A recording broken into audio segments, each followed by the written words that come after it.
Part 1. The Unlikely Guest. A respected human warrior is invited as a neutral guest to a grand alien royal wedding meant to seal peace between star systems. He arrives with no expectations, keeping a low profile among powerful alien nobles who quietly distrust humans. During the ceremony, an unexpected tradition is triggered when the warrior intervenes to prevent a public disaster, acting purely on instinct and honor. Ancient laws of the alien culture respond to his actions in a way no one expects. The king's eldest daughter, known for her strength and wisdom, becomes bound to the human by custom, stunning the court.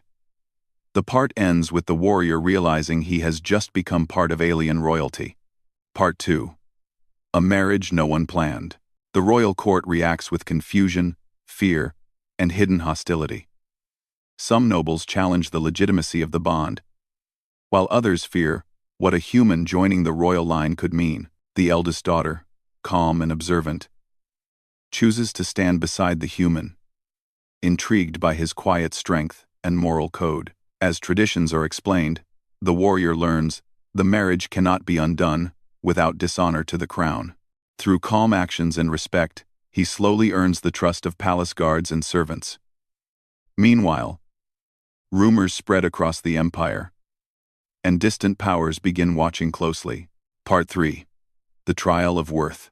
Alien rivals attempt to expose the human as weak, unfit, or dangerous. The king orders a formal trial of worth to silence doubt. Instead of brute force, the human demonstrates discipline, patience, and strategic thinking, solving problems no one else can. He protects lives without seeking praise, revealing why humans are feared and respected across the stars. The eldest daughter sees not just a warrior, but a partner who strengthens the throne. The king begins to understand that this union may be a gift, rather than a mistake. The part ends as an external threat approaches the system, forcing the empire to rely on the human's experience. Part 4. A bond that changes an empire. When danger finally arrives, the human warrior stands not as a guest, but as family. His leadership helps unite divided factions and prevents a greater conflict. The empire witnesses how humanity's loyalty and adaptability can turn despair into hope. The marriage becomes a symbol of unity between species, reshaping old beliefs. The king formally acknowledges the human as a true member of the royal house. The story closes with the couple looking toward a future where trust between worlds is no longer impossible, proving that sometimes the strongest alliances are born by accident. If you want, I can rewrite this with more romance, more political tension, or more HFY action. Expand each part into 1,400-word story chapters. Create YouTube-optimized titles and thumbnails ideas. Write a new outline from a fresh angle. Just tell me what you want next. Here is a clean, violation-free HFY sci-fi story outline, written in third-person style, completed in exactly 4 engaging parts, paced to keep the audience interested without boredom. Title: The human warrior attended an alien wedding as a guest and married the king's eldest daughter. Part 1. The Guest Who Did Not Belong. A seasoned human warrior arrives as a diplomatic guest at a grand alien royal wedding meant to strengthen fragile peace between star systems. He plans to observe quietly and leave without notice. Many alien nobles view humans as unpredictable and dangerous, so his presence creates silent tension. During the ceremony, an unexpected crisis unfolds, threatening lives and dishonoring the royal house. The human reacts instantly, guided by instinct and honor rather than politics. His single decisive act fulfills an ancient alien tradition few remember. Before anyone can stop it, the law declares him bound to the king's eldest daughter. The celebration falls silent as the meaning becomes clear. Part 2. A union no one expected. The palace erupts in debate. Some nobles call the union a mistake. Others fear its implications. The king's eldest daughter, known for her intelligence and strength, surprises everyone by accepting the bond without protest. She studies the human quietly, sensing depth beneath his calm exterior. The warrior struggles to understand the culture he has been bound to, yet refuses to run from responsibility. As days pass, his respectful behavior begins to soften those around him. Across the empire, Word spreads that a human now stands within the royal family, drawing attention from allies and rivals alike. Part 3. The Weight of the Crown. Opposition grows as powerful figures test the human's worth, hoping he will fail. The king allows a formal evaluation rooted in ancient customs, believing truth will reveal itself. Instead of showing dominance, the human demonstrates restraint, wisdom, and loyalty, solving challenges through cooperation and foresight. The eldest daughter begins to trust him, not only as a warrior, but as a partner. When an external threat approaches the system, the court realizes they may need the human's experience more than they expected. The part ends with the empire facing a decision that could shape its future. Part 4. From Guest to Guardian. When danger arrives, the human does not hesitate. He stands beside the royal family, protecting both alien and human lives without distinction. His actions unite divided factions and prevent a greater catastrophe. The king finally understands that the marriage was not an accident, but a turning point. The empire publicly accepts the human as one of its own, and the union becomes a symbol of trust between species. The story closes with the couple looking toward a future where cooperation replaces fear, proving that humanity's greatest strength is not conquest, but commitment. Soft lights glowed through long halls made of smooth crystal and stone. Servants moved quietly, whispering to one another. Guards stood alert, their eyes following every movement. What was meant to be a joyful celebration had turned into something uncertain and heavy. The human warrior stood alone on a wide balcony, looking out at the alien capital below. Floating lights drifted through the air like slow stars. He had faced many strange moments in his life, but none like this. He had arrived as a guest. Now, by ancient law, he was bound to the king's eldest daughter. He did not feel fear. What he felt was responsibility. Behind him, the doors opened with a soft sound. The princess stepped out onto the balcony. She moved with calm grace, her long ceremonial cloak flowing behind her.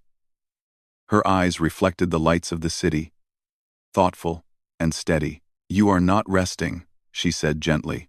The human turned and bowed his head slightly, unsure of the correct custom. "I did not wish to cause offense by leaving too early." She studied him for a moment, then gave a small smile. "You already caused more than that today." There was no anger in her voice, only honesty. "I did not intend for this," he said. "I acted to protect others. That is all." "I know," she replied. "That is why the law responded." They stood in silence for a moment. The noise of the palace faded into the distance. "My people believe that actions reveal the truth of the heart," the princess continued. "You acted without thought of reward. That matters." Inside the palace, the royal council gathered. The king sat at the center, his expression stern but tired. Around him were nobles, elders, and advisors. Voices rose and fell in sharp debate. "A human in the royal line is dangerous," one noble said. "Their kind is unpredictable. They are known for war," another added. "This could bring trouble." The king raised one hand, and the room fell quiet. "The law was followed," he said. "None can deny that. But we can question it," an elder replied. "Old traditions were never meant for outsiders. They were meant for those who act with honor," the king answered. Even so, doubt lingered in the room. Far across the palace, the human was given temporary quarters. They were simple, yet elegant. He sat at a low table, hands resting calmly, while servants explained customs and expectations. "You are now considered part of the royal household," one said nervously. "I do not wish to take what I have not earned," the human replied. "I will follow your rules." His calm surprised them. Word spread quickly beyond the palace walls. Across the alien empire, messages traveled through light and signal. News of a human bound to the royal family caused shock, curiosity, and fear. Some worlds welcomed the idea, believing it could strengthen peace. Others whispered of danger and imbalance. The princess spent the next day attending court duties as usual, but her thoughts often returned to the human warrior. She observed how others reacted to him. Some avoided his gaze. Some watched him closely. waiting for a mistake. He did not seek attention. When addressed, he spoke clearly and respectfully. When ignored, he remained patient. At a formal gathering, a noble approached him with a sharp tone. "Do humans often place themselves above our laws?" the noble asked. The human met his gaze calmly. "No. We respect the laws of others when we are guests." The noble seemed disappointed by the answer and walked away. Later, the princess joined the human in a quiet garden. Tall, glowing plants surrounded them, humming softly. "You are being tested," she said. "I expected that," he replied. "Many hope you will fail." "Then I will not," he said simply. She studied him closely. There was no pride in his voice, only certainty. "My people value strength," she said, "but strength does not always mean force. You understand that." "On my world," he replied, "the strongest protect others, even when no one is watching." Her expression softened. The king watched from a distance as the two spoke. He had ruled for many cycles and learned to read people well. The human did not behave like one seeking power. He behaved like one carrying weight. Still, pressure grew. A group of nobles formally requested a challenge. Not of combat, but of worth. They demanded the human prove he was fit to stand beside the royal line. The king agreed, though reluctantly. "The trial will be fair," he declared, "and it will reflect our highest values." The human accepted without hesitation. "I will do what is required," he said. The princess stood beside him during the announcement. Her presence sent a clear message. She would not abandon him to face judgment alone. Preparations began immediately. The trial would test judgment, restraint, and the ability to unite others. Tasks were designed to reveal character rather than strength. In private, the princess spoke to him again. "You could still leave," she said quietly. "The law would mark it as dishonor. But you would be free." He shook his head. "I will not bring shame to your house." "Even if it costs you?" she asked. "Especially then," he replied. She looked at him for a long moment, then nodded. That night, distant sensors detected movement near the edge of the system. Unknown ships, silent and watching. The information reached the king and his advisors. Trouble was coming. The empire stood at a crossroads. Internal doubt weakened unity, and an outside presence waited for weakness. As the palace prepared for the trial, something larger approached. On the balcony once more, the human warrior looked up at the stars. He was no longer just a guest. And soon, the empire would learn what that truly meant. "If you want, I can now." The palace courtyard was filled with observers. Nobles stood in raised balconies. Elders sat in a wide circle near the center. Guards lined the paths, their armor shining softly. The air felt heavy, not with fear, but with expectation. The human warrior walked forward alone. He wore no symbols of rank, no armor. Only simple, formal clothing given to him by the palace. His posture was calm. His steps were steady. The princess watched from beside the king.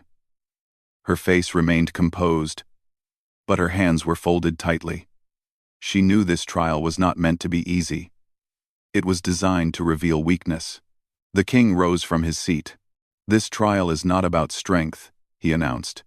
"It is about worth, about judgment, about the ability to stand with the crown without harming it."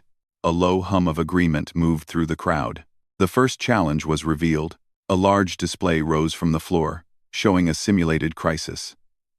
Several worlds were connected through trade routes. One small world faced disaster. Resources were limited. Helping that world would weaken others. "Choose," an elder said, "and explain your choice." The human studied the display carefully. He did not answer at once. Some nobles whispered, thinking his silence meant confusion.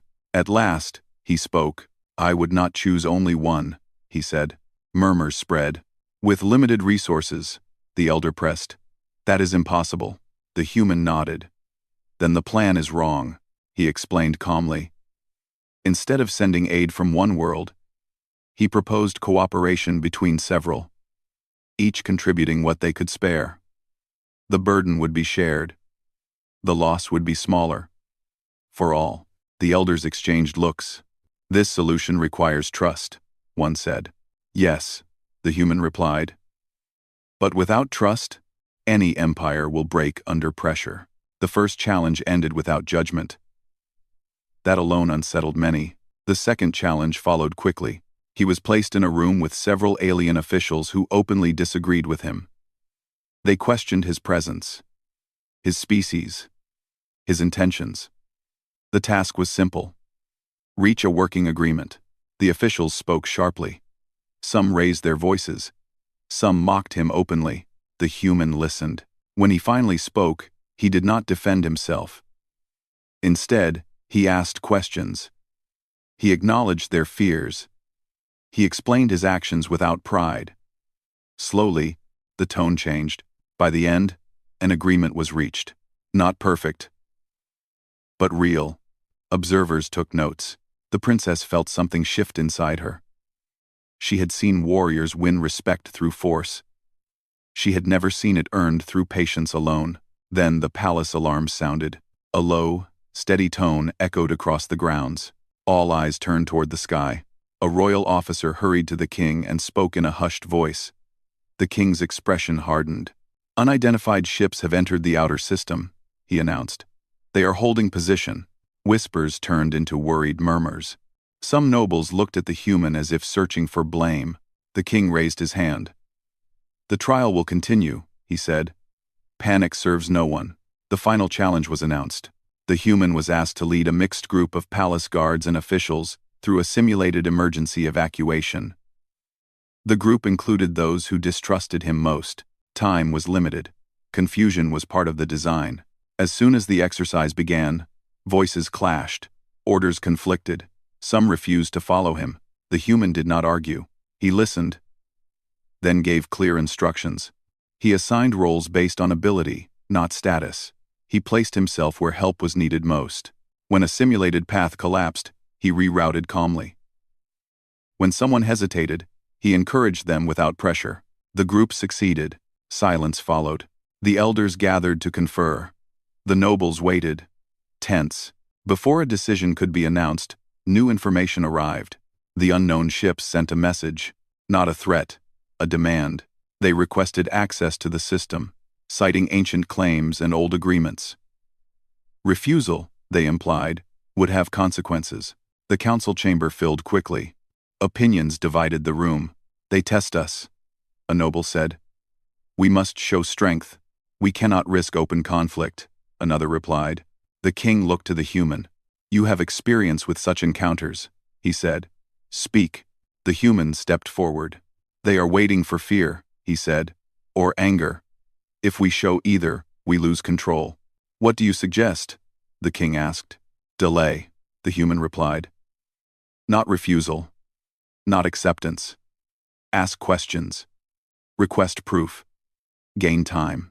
Some scoffed. They will see that as weakness, a noble said. No, the human answered. They will see it as caution. And caution forces them to choose their next move carefully. The princess watched the room. Slowly, resistance faded. The logic was sound. The king nodded. Do it. The message was sent. Time passed. No immediate response came. Scouts reported the ships had shifted formation. Not advancing, not retreating. They did not expect this, an officer said. The elders returned with their decision.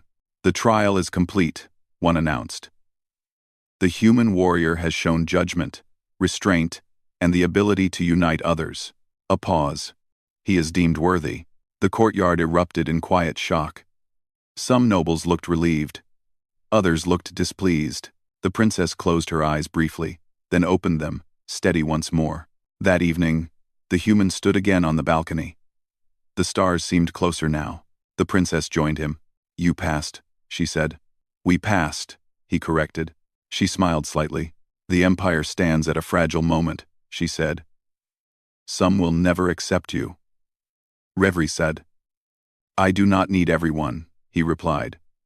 Only those willing to stand together. She studied him, seeing not just a warrior, but a guardian in the making. Below them, the palace prepared defenses, not for battle, but for readiness. Above them, unknown ships waited. The human was no longer being tested. He was being relied upon. And the final choice had yet to be made. The waiting was the hardest part. The unknown ships remained at the edge of the system, silent and unmoving.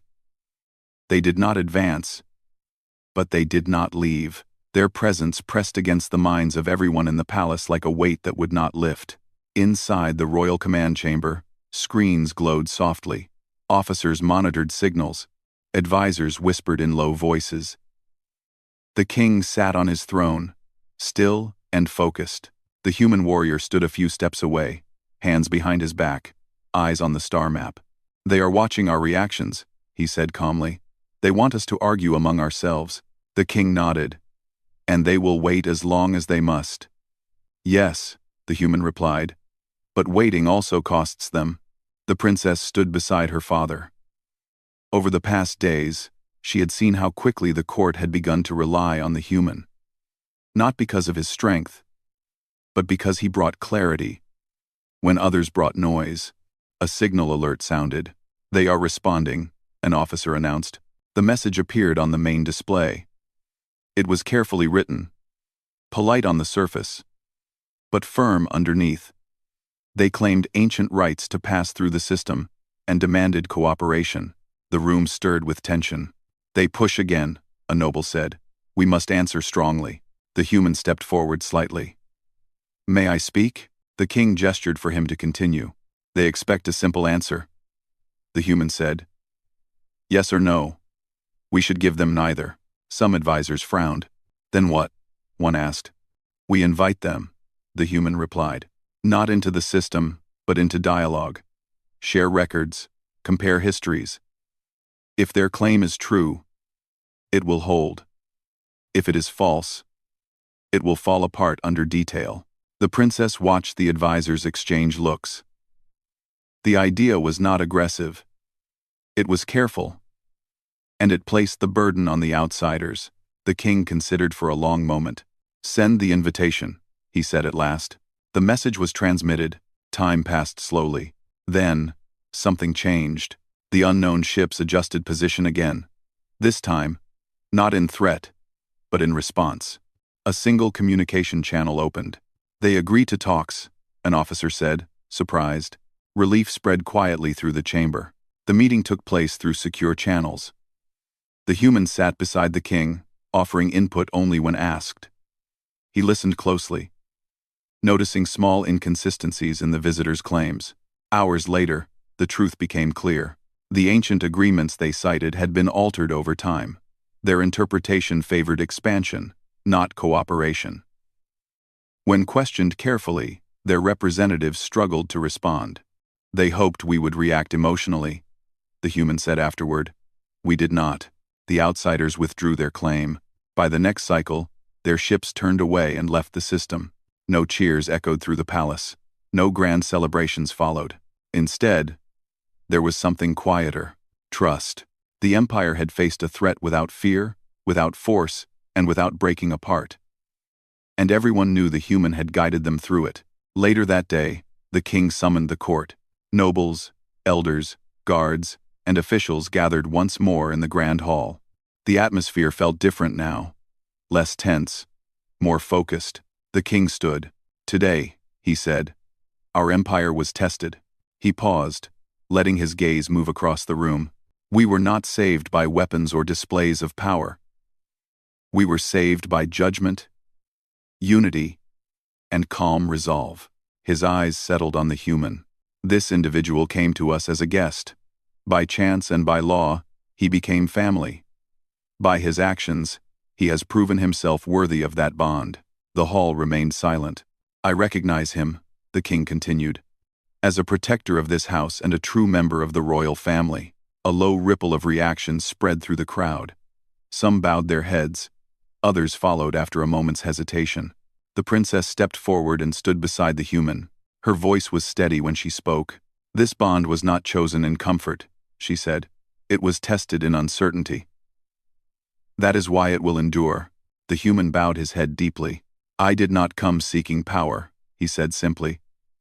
"I came seeking peace." That night, the palace finally rested. The gardens glowed softly under artificial stars. Music drifted quietly through the halls, not loud, but warm.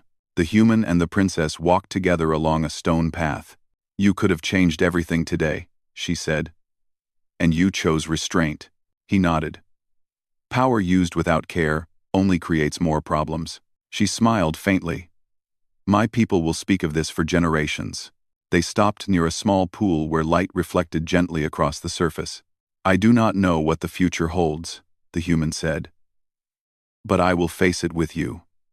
If you allow it." She turned to him fully. "I already have," she replied. Above them, the stars continued their slow dance. In the days that followed, changes spread across the empire. Human diplomats were welcomed with more openness. Trade routes stabilized. Old fears began to soften. The story of the human warrior was shared not as a legend of conquest, but as a lesson. That strength could be quiet. That courage could be patient. That humanity's greatest power was not force, but responsibility. On a balcony overlooking the capital, the king watched the city below. The human stood beside him. "You surprised us," the king said. The human allowed himself a small smile. "So did your people." The king nodded. "Perhaps this union was not an accident." "Perhaps not," the human replied. As dawn light spread across the horizon, the empire stepped into a new chapter, not led by fear, not ruled by force, but guided by trust between worlds. And at the center of it stood a human who arrived as a guest and stayed as a guardian.